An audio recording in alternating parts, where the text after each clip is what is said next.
On a desolate night, 3 paranormal investigators set out on a mission into the Texas desert.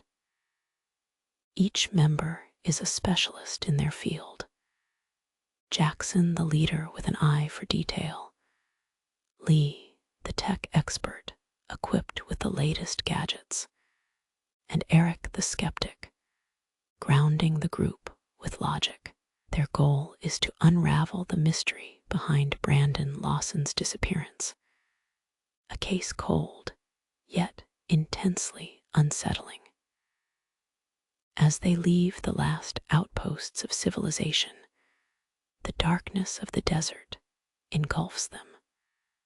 A vast ocean of sand spreading far and wide under the pale moon. The desert extends a menacing welcome. A whisper of dry wind brushing against their skin, carrying with it ghostly tales of those who had wandered too far from safety. As dawn breaks, the team reaches the spot where Brandon's abandoned truck was found, its rusting carcass glistening under the harsh morning sun. The truck looks out of place, a relic frozen in time with its doors left ajar, and personal items scattered as though in frantic flight. Lee sets up her equipment, eager to pick up any residual energy or electronic voice phenomenon, EVP. The silence of the desert is broken only by her recorded playbacks, whispery voices crackling out of the small speakers, though no identifiable sounds appear. Jackson scans the surrounding area, noticing subtle shifts in the sand, suggesting movement, but of an unknown origin. Eric, skeptically amused, catalogs the truck's contents, struggling to dismiss the unsettling feeling of being watched. The day grows hotter, the suffocating heat bringing an unnerving clarity to the team's surroundings. Jackson leads the group deeper into the desert, tracing Brandon's last known paths based on the scant insights from the police report. Hot winds whip across the flatlands, carrying a sensation of desolate watchfulness.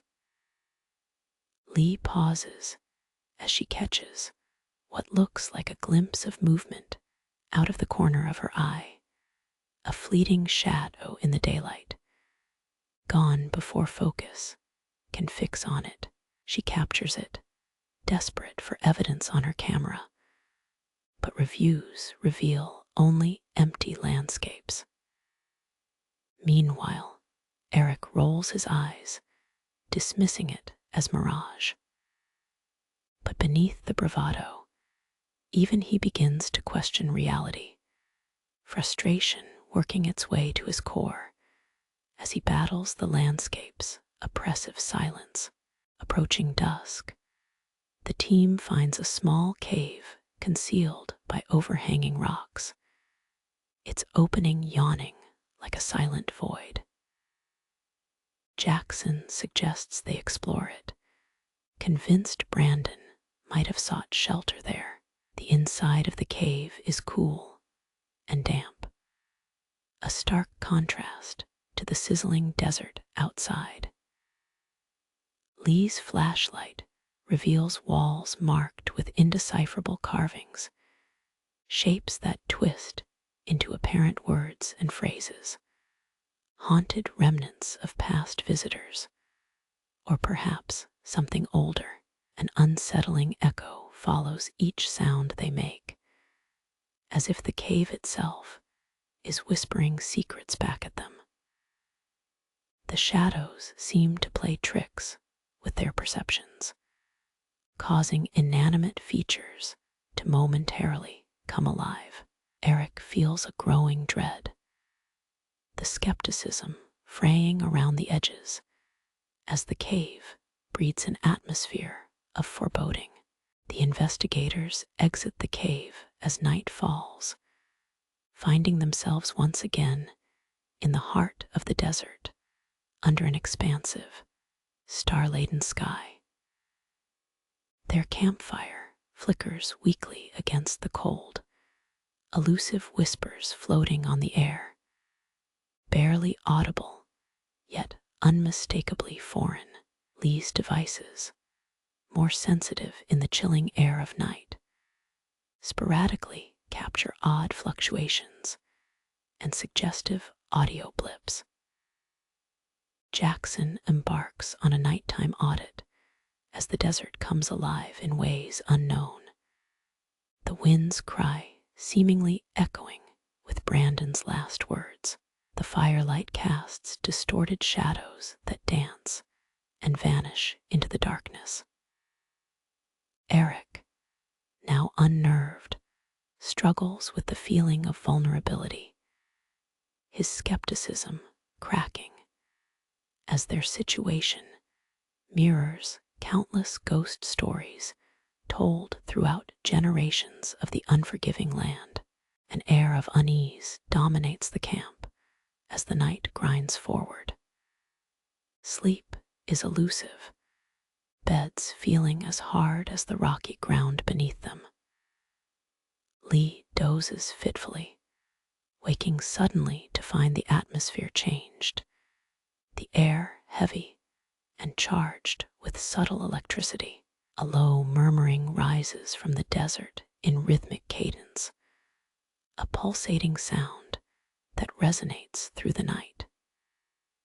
She sits up, and as her eyes adjust, she sees a silhouette standing at the periphery, obscured by wavering firelight and vibrating shadows.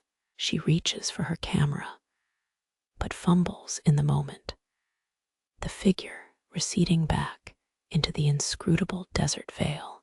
Morning comes wrapped in a tense silence. Eric challenges the team to rationalize the previous night, but the tremor in his voice betrays an internal battle. The oppressive heat returns with the rising sun, driving the team onward to the final coordinates known on Brandon's path.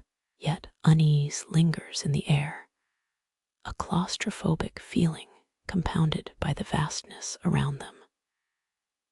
As they trek through the sand dunes, footsteps tracing forgotten paths, Jackson discovers a weathered keepsake, Brandon's wallet, half buried in the grit. The revelation is a haunting reminder of humanity's fragility against the desert's vast, uncaring expanse, reinforcing the tragic symmetry between the unforgiving wild and human sorrow.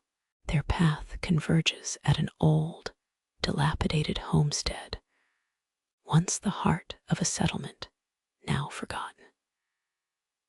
The building looms as a solitary specter against the skyline, timbered bones, decaying yet defiant.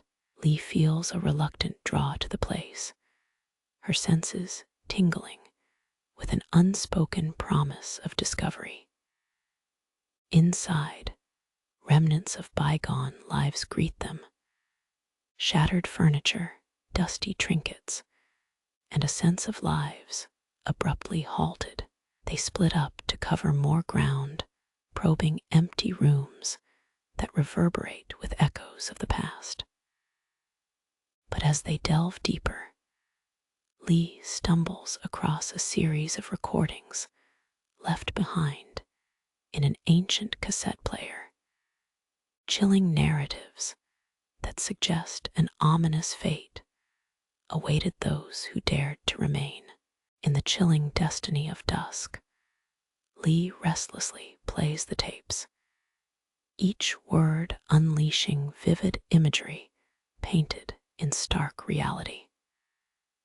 The recounts tell of hauntings, shadows moving independently, and the dread that mounted with nightly visits. As their meaning unfolds, An uncanny resonation with Brandon's story emerges, paralleling his desperate 911 call with the alleged tailies on the tape. With mounting terror, Lee senses they have unwittingly become the latest actors in this forgotten saga. A decision is reached: retrieve what they can and leave the harsh light of this reality for relative safety, if such exists beyond the desert's edges. The friction between their desire to escape and uncover more is palpable, a tension that threatens to tear their unity. Before leaving, Jackson feels the need to revisit the spot where the truck was first discovered, hoping for closure. The starkness of their nightmare journey weighs heavily as they retrace their steps, the desert seemingly less vast with each passing moment, and each layer of dread stripped bare to its core. Arriving, they find unexpected life, a lone, ghostly figure mirroring their own, scanning the cracking earth for answers. Eric watches as confidence vanishes into the heat-hazed horizon, resonating deeply with the faceless shadows of lost souls. As tensions escalate and paranoia tightens its grip, an intangible link forms, a shared recognition that this place, where absence first bled into suspicion, holds them eternally captive, pressing its imprint into their souls.